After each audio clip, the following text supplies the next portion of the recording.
La position de départ au niveau du sprint, c'est extrêmement important pour avoir un départ rapide, explosif, puis générer un maximum de puissance.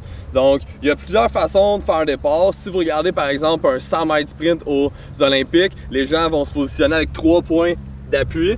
Mais nous, on vise pas les Olympiques, on va juste s'améliorer et tout. Donc, on va y aller avec une position à 2 points d'appui. Donc, il faut tout d'abord déterminer c'est laquelle notre jambe qui est la plus forte. Okay?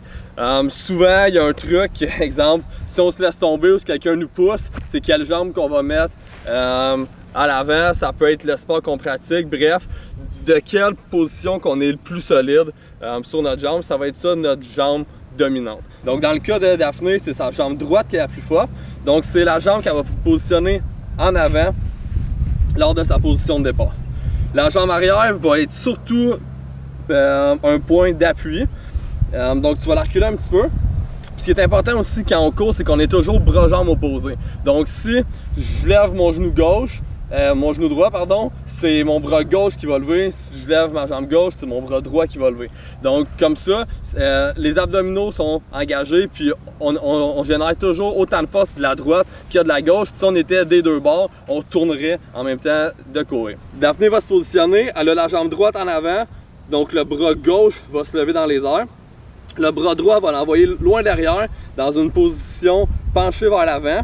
Puis elle va vraiment venir exploser avec sa jambe droite vers l'avant pour générer le maximum de puissance puis garder l'angle d'environ 45 à 60 degrés le plus longtemps possible pour générer le plus de force.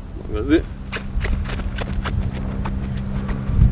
Donc, un autre point important, ça va être la décélération. Donc, c'est par exemple, vous avez 30 mètres à franchir, vous atteignez votre 30 mètres à haute vitesse, puis là, ensuite, vous allez ralentir. Okay? Vous pouvez soit breaker vraiment sec ou vous laisser aller tranquillement. La meilleure option, c'est de décélérer le plus lentement possible. Donc, dans le fond, le faire de plus de petits pas à la fois. Pourquoi? Parce que quand on décélère, c'est une force qui est excentrique qu'on met sur les muscles, donc c'est là qu'il y a le plus de micro-déchirures puis de dommages musculaires qui se créent. Donc si on décélère vraiment rapidement et brusquement, on a plus de chances de se blesser, on a plus de chances d'avoir des courbatures aussi le lendemain matin.